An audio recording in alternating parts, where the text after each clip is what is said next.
Hello दोस्तों, कैसे हैं आप सभी। आपके अपने चैनल गुरुकुल एकेडमी में स्वागत है। आज आपके लिए कक्षा 9वीं के गणित का अध्याय 1 के संख्या पद्धति अध्याय लेकर आया हूं, जिसमें आज पार्ट 1 में अध्याय 1 की बेसिक जानकारी लेंगे। यदि आप हमारे चैनल पे नए हैं और अभी तक हमारे चैनल को सब्सक्राइब नहीं किए हैं तो प्लीज़ इसे सब्सक्राइब कर ले और बेल आइकन वाला बटन को दबाएं ताकि आने वाला वीडियो आपके पास आसानी से पहुंच सके। ये अब स्टार्ट करते हैं। आइए सबसे पहले देखते हैं संख्या रेखा कैसे बनता है। संख्या रेखा को इंग्लिश में नंबर लाइन कहते हैं।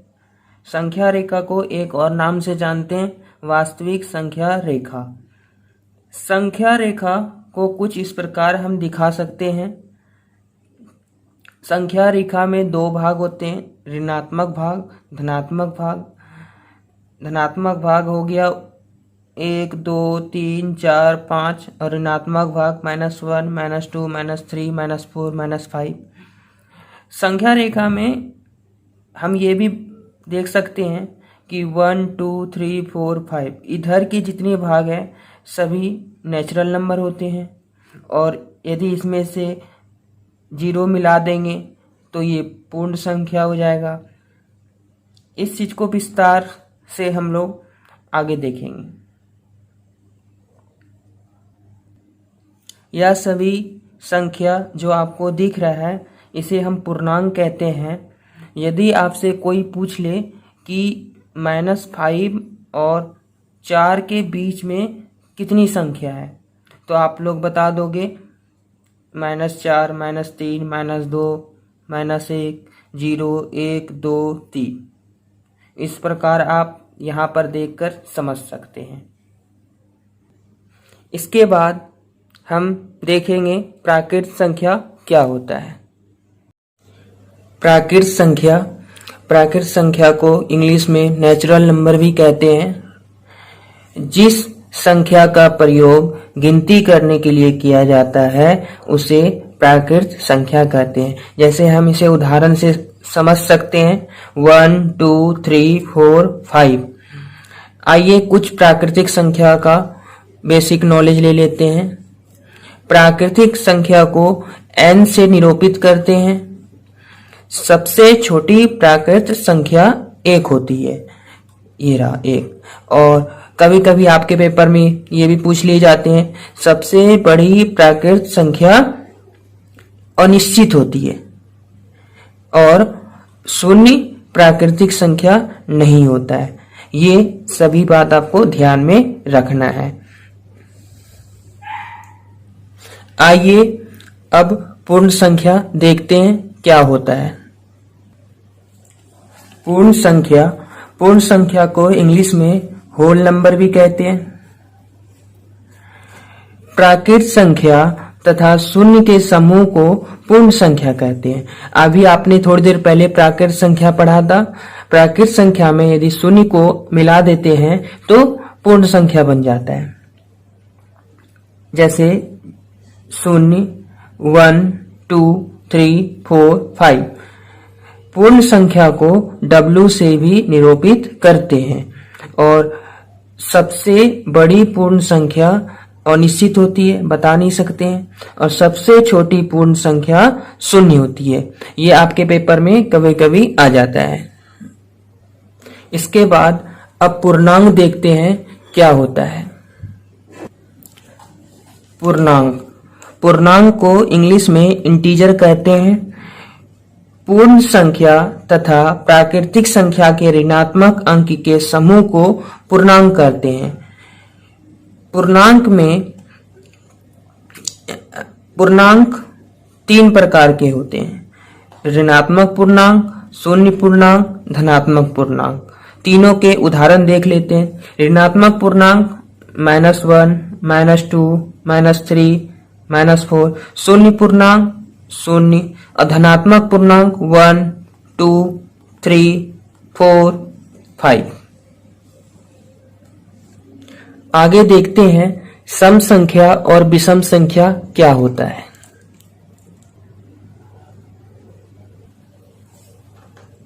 सम संख्या को इवन नंबर कहते हैं। ऐसी संख्या जो कि 2 से विभाज्य हो उसे सम संख्या कहते हैं। आपने 2 का पहाड़ा सुना ही होगा। 2 से विभाज्य हो मतलब 2, 4, 6, 8, 10 इसका उदाहरण है। इसी तरह हम विषम संख्या देख लेते हैं। विषम संख्या को इंग्लिश में ओड नंबर कहते हैं। ऐसी संख्या जो कि 2 से विभाज्य ना हो उसे विषम संख्या कहते हैं। जैसे 1, 3, 5, 7, 9, 11 इत्यादि।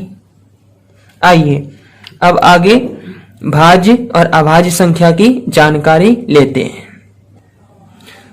अभाज्य संख्या को इंग्लिश में प्राइम नंबर कहते हैं। ऐसी संख्या जो केवल एक तथा स्वयं से विभाजित हो अभाज्य संख्या कहलाता है। जैसे उदाहरण में देख सकते हैं 2, 3, 5, 7, 11, 13। यहाँ हम चेक भी कर सकते हैं। जैसे 2 केवल 2 के टेबल में आता है और 1 के टेबल में आता है। 3 में भी देख सकते हैं कि 3 केवल 1 के टेबल में आता है और 3 के टेबल में आता है। अब आगे भाज्य संख्या देखते हैं। भाज्य संख्या को इंग्लिश में कंपोजिट नंबर कहते हैं। ऐसी संख्या जो एक व स्वयं के अलावा किसी और से भी विभाजित हो तो उसे भाज्य संख्या कहते हैं। जैसे 4, 6, 9, 10।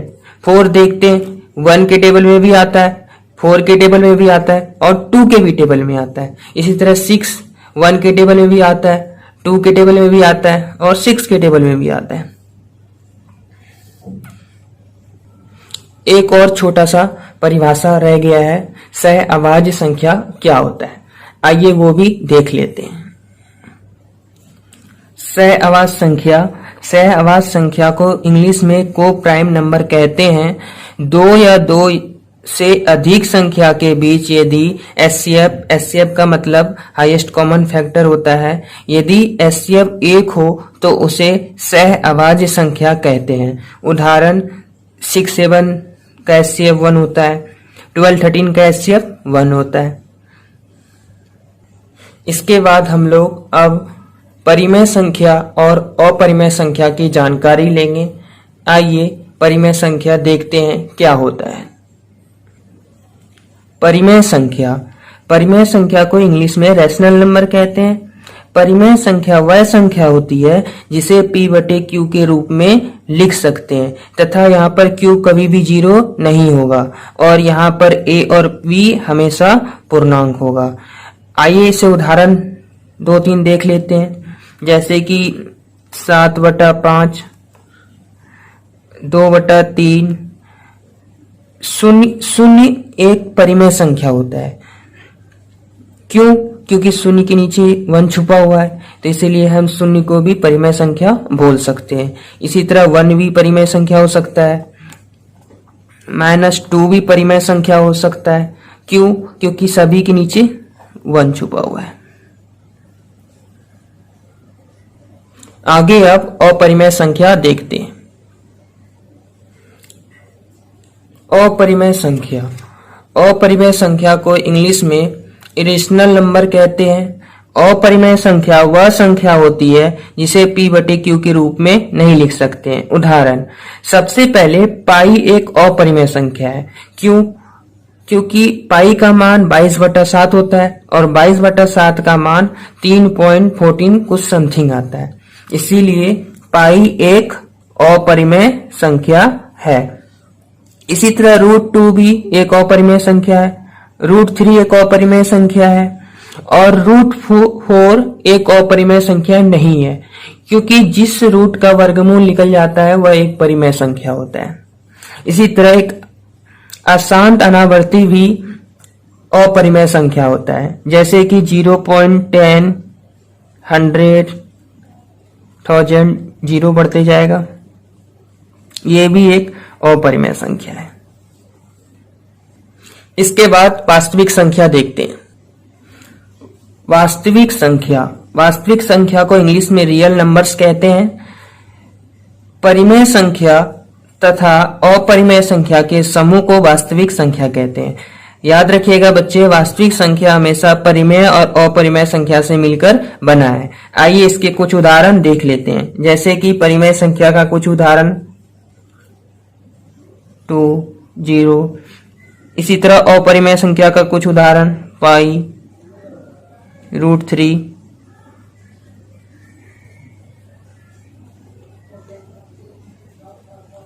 इत्यादि। ये सभी वास्तविक संख्या है।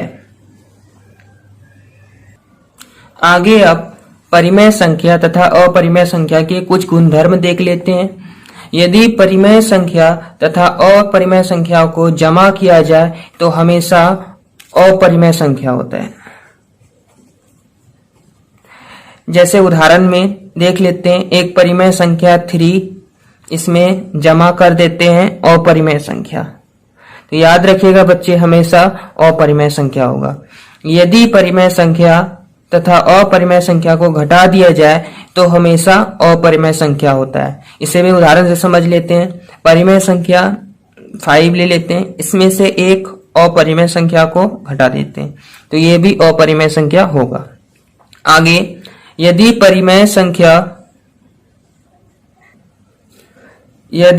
संख्या को अपरिमेय संख्या से गुणा किया जाता है तो हमेशा अपरिमेय संख्या होता है। 5 × √3 = 5√3। ये भी अपरिमेय संख्या है। एक और कॉन्सेप्ट बचा है, वो भी देख लेते हैं।